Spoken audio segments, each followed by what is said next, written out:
as I like to call it. They're like best buddies. They gotta work together so they can stabilize and control blood glucose level. So from this point on, yes, you can develop diabetes from eating fruit. You can develop diabetes from eating vegetables, from eating sweet potatoes. If you just keep eating sweet potatoes, if you keep eating sweet peas, if you keep eating carrots, all of the starchy vegetables that are highest in niacin, vitamin B3. So when we look at rather veganism, and along with veganism, vegetarians, we look more at veganisms. Again, they're going to be thinking this. They don't think about the dextrose monohydrate that is highest in supplementations that they're taking. But rather than taking off that variety amount of protein, taking off even things like selenium, the vitamins that, again, you don't have as much as you need. So really, the thing that's happening because you go to this from the beginning because you want better nourishment, right? You want better nutrition, you rely on supplementations. But the thing is since you cut the protein off and you have so many carbohydrates, you don't have to. You can have a limited amount of carbohydrates, but a limited amount of protein too. So it had a balance of omega-3 fatty acids, omega-9 fatty acids, omega-6 fatty acids, omega-7 fatty acids, having a balance of monounsaturated fats, omega-3 fatty acids, having a balance of protein, carbohydrates, amino acids even at that too, having a balance of everything, having really good nourishment, rather than having way too many carbohydrates, way too many micronutrients is not a good effect. It leads you into the states of low blood sugar, hypoglycemia, type 1 diabetes, type 2 diabetes too, when it can be stabilized, it can be controlled. You have to worry about your carbohydrate intake, your daily carbohydrate intake, and make sure that's not getting too out of control, too corrupted, too high, or too low, so it's made at a constant, so it makes it easier for the hormone insulin to be produced and to be made in the pancreas, and for it to regulate, and for it to stabilize blood glucose level. So it's not out of control, it's not unstable. And glucagon, again, it's not the main hormone known to regulate blood glucose level. Insulin is made for that job. And when we get into really type 1 diabetes, which is you can control it, just don't focus on increasing your carbohydrate intake, whether too high or too low, but keep it on a constant so it can be regulated, stabilized. It gets to that point. It's very something easy to fix. But when your blood glucose level is either your blood sugar is too high or too low, and that's going far past it. Like I mean, like 1,000,000 times past the amount of daily carbohydrate intake, to a point where it's making it impossible. It's too high or too low. It's really, really, really high. That gets to the point where the hormone insulin, cannot even be produced in the pancreas, cannot even be formed in the pancreas, cannot stabilize blood sugar. It cannot stabilize your blood glucose level, and because it's not going to stabilize this, you have to rely on insulin shots. It's an artificial, handmade ways to get insulin back into your body so your blood glucose level can be stabilized, it can be controlled, it can stop being out of control. So necessarily, you come to me today and you ask me about. This is probably gonna be a long video. You come to me and you ask me about now. Nobody really asked me about anything of along the lines of this low blood sugar, high blood sugar, along with pure type 1, type 2 diabetes, two that is caused from that. But people think that if you eat many fruits, oh yeah, yes, I eat fruit, I'm healthy. No, you're malnourished even at that, because you have so many carbohydrates. You have an imbalance of micronutrients, minerals, and vitamins too. So really, because you have a correct amount of carbohydrates, you're just gonna become a diabetic. So, am I eating healthy? No, because you're still malnourished. I mean, the one thing that people say is healthy, you need all these other things. Focus on the macronutrients, minerals, and vitamins. Again, found in supplementation. I'd rather say go through the Brian Psych Fitness kind of approach. Now get the micronutrients that you need without the dextrose monohydrate, without the carbohydrates that you don't need, that do not have a good effect on your blood glucose level. Rather focus on the pill form than the supplementation version of to get all your macronutrients, microminerals, and vitamins. To be getting it all, go and your pill to be getting the smallest forms of macronutrients, of protein, carbohydrates, of amino acids, omega-3 fatty acids. To be getting all of that. It's my measure that I want you guys to understand today. So yeah, I wanted to do this today and kind of get this video across. So yeah, you can get anything that is high in carbohydrate. We can be talking about grains, we can be talking about vegetables. We can be talking about fruits. If you have a high amount of vegetables too, if you eat a lot of vegetables, you have a lot of carbohydrates. Either way, you can get diabetes from it. Diabetes can be prone to that.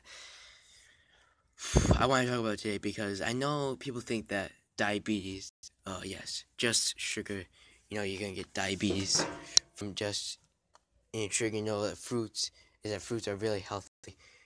When to the point is that you find little nutritional value at all in fruits. I mean, we can be talking about the probiotic approach. We can be talking about the soluble fiber that can be found in fruits to vegetables and soluble fiber from that. But discluding all that, they have minimal value on your daily health. I mean, to a point, they're good.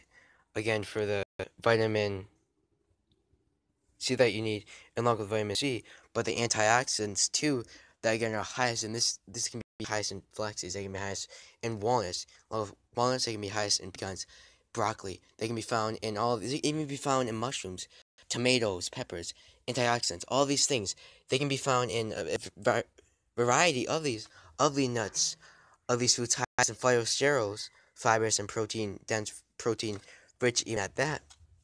Looking at vegetables, you can be looking at fruits too, and more of the antioxidant approach. What is antioxidants? Why are antioxidants so major? Well, it's a substance like vitamin A, substance like vitamin E that protects the body cells and muscle tissue against the damaging effects of oxidation that breaks the body cells and muscle tissue down, that deteriorates it. It's nothing good for your health at that. When we talk about cholesterol, we talk about high cholesterol, we talk about that LDL that we do not want. We want the good fats. We want the omega-3 fatty acids, monounsaturated fats that are lower in cholesterol and don't have this kind of reaction, this LDL buildup, because it's high in cholesterol. Omega-3 fats, monounsaturated fats. And going along with that, they are low in cholesterol. They don't have a lot of cholesterol. They don't have the same buildup, this LDL buildup, that blood plasma liver protein that is high in cholesterol. They're not high in cholesterol. They rather, instead of that, and what does HDL mean? We're gonna be talking about it with you guys right now. So HDL means high density lipoprotein. LDL means low density lipoprotein. So something good, especially with your liver and your heart, cardiovascular diseases, having really bad blood circulation. Again, relationship with your blood vessels and your heart. That's the main thing we think about cardiovascular. We think about that. Cardiovascular, we think about the heart and blood vessels. It's something good to have to take care of your health, to make sure you have good blood circulation. You have this fat blockage that prevents the blood vessels from supplying delivering oxygen to body cells, muscle tissue, has the same effects of LDL delivering supplying cholesterol to your body cells, muscle tissue, that does nothing but deteriorate it. So I come to you and I say this today. Can you get diabetes from fruit? Yes, you can get diabetes from fruit. You can get diabetes from anything that is high in carbohydrates. Really. And if you eat a lot of it, again, you're probably going to get diabetes. You're going to develop hyperglycemia, when your blood glucose level is either too high or too low. When it's too high or too low, it's a corrupted carbohydrate intake that's corrupted. That's usually, you want it to be constant, so it can make it easier for the hormone insulin to be created, to be produced and formed in the pancreas, so it can regulate, stabilize. You can control your blood glucose level at that point. But yes, you can develop low blood sugar, you can develop high blood sugar, is when the hormone insulin cannot regulate blood glucose level. When the glucagon, don't give me that. Listen, you don't give me that shit right here. Glucagon is not the main one knowing for regulating and stabilizing and controlling blood glucose level. It is insulin. It's made for that job. It's made to do that. You have to understand this. I'm going to go back to this. Why not? I have 24 minutes. I have a couple minutes to spare on Brian so I can finish. So we could be talking also about, shit, what are we going to talk about? Okay, yes, we're going back to veganism. We're going back to vegetarians too. They usually have way too many micronutrients, and they have way too many carbohydrates. They're secluding the protein off. They don't get enough of that. Again, they're relying on the protein from carbohydrates. The thing about this is that things like chicken. Okay, we be looking at things like chicken. We'd be looking at things like spinach that don't have all of that vitamin B3 niacin, that don't have like the starchy vegetable feel to it. We could be looking at rather the dense vegetables, as I like to call it, that that have the complex carbohydrates rather than the simple carbohydrates that are a major factor on your blood glucose level. So this video, I hope you guys learned my message that I was getting across in this video for today, guys. I hope you liked the video. I'm going to be talking about it now.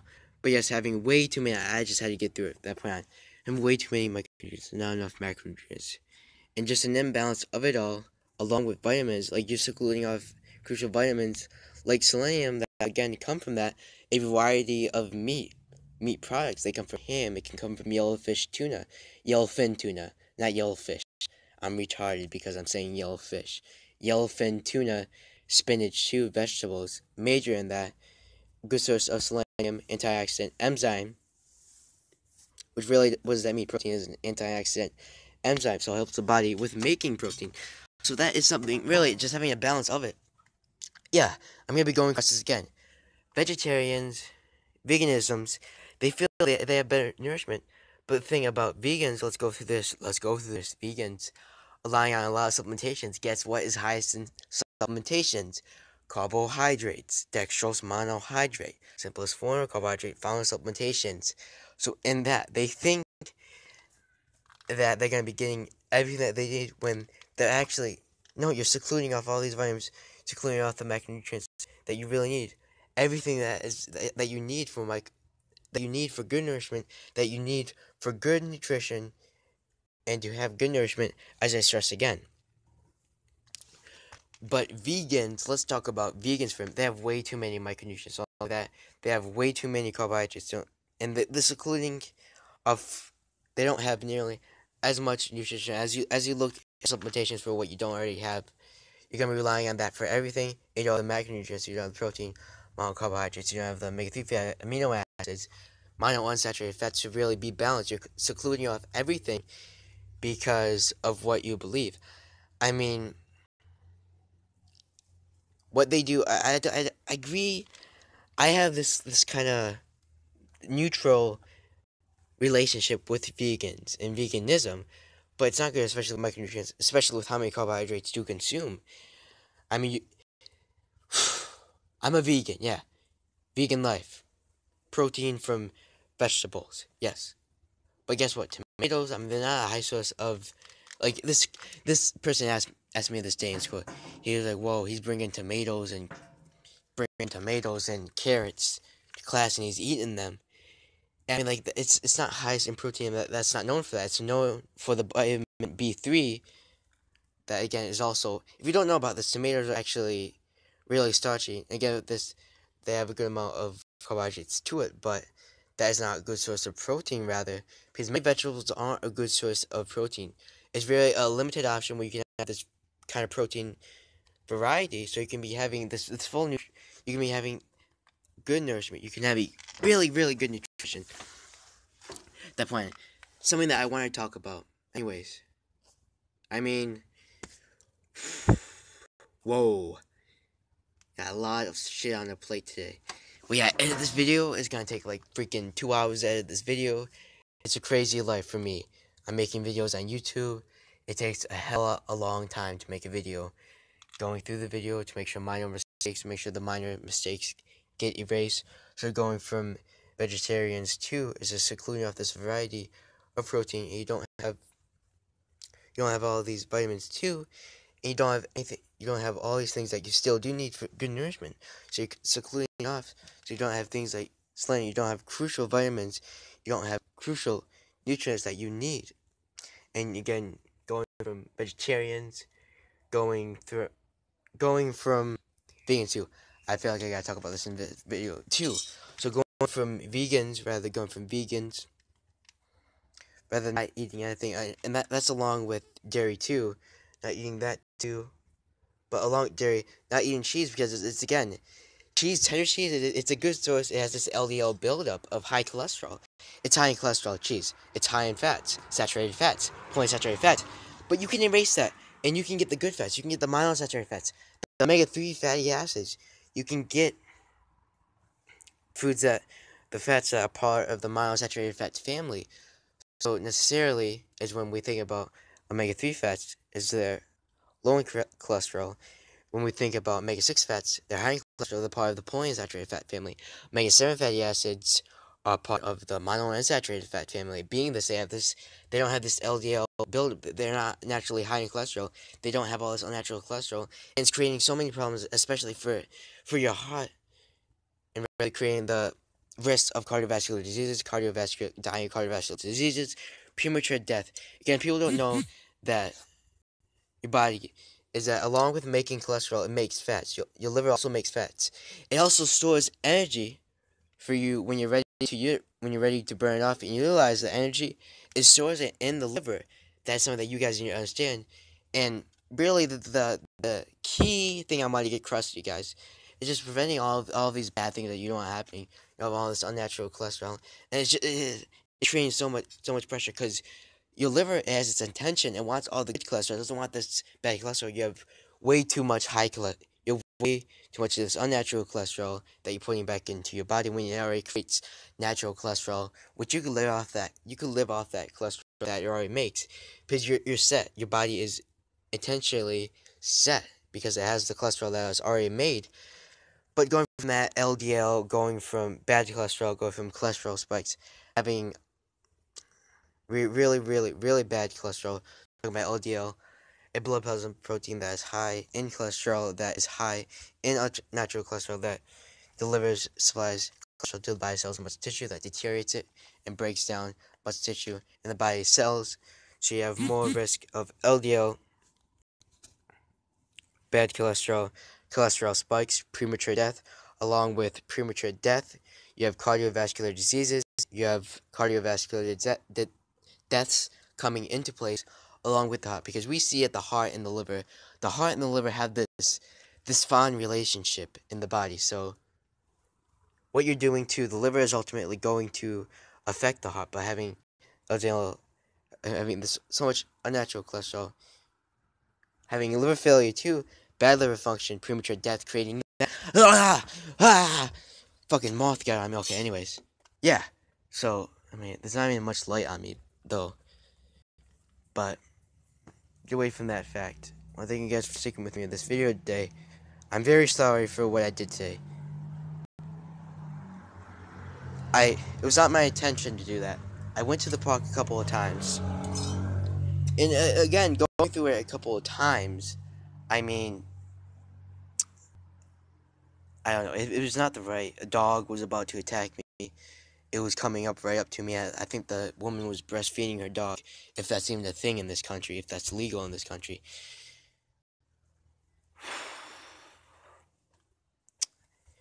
Anyways, having all this unnatural cholesterol, you want to have this natural cholesterol. Again, stabilizing your cholesterol level and lowering cholesterol is rather having good fats rather than having the bad fats, having a balance of everything.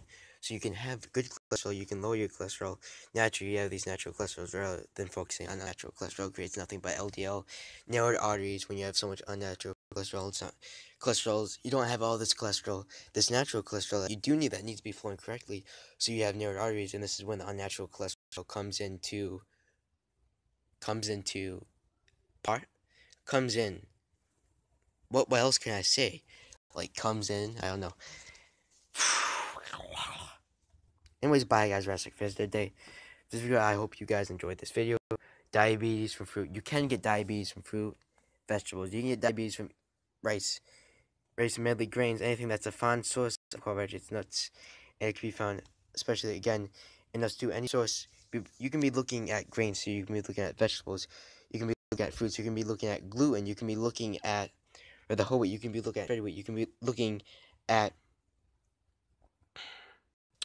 more of those things that again are highest in carbohydrates. Again, being high in carbohydrates, you can be looking at oats too, and vegetables like beans. You can look at vegetables also like sweet potatoes, sweet peas. It's a variety. Diabetes is not classified just from things like candy, rather candy would be, but people, I'm a diabetic. Sugar, it's not your go-to option.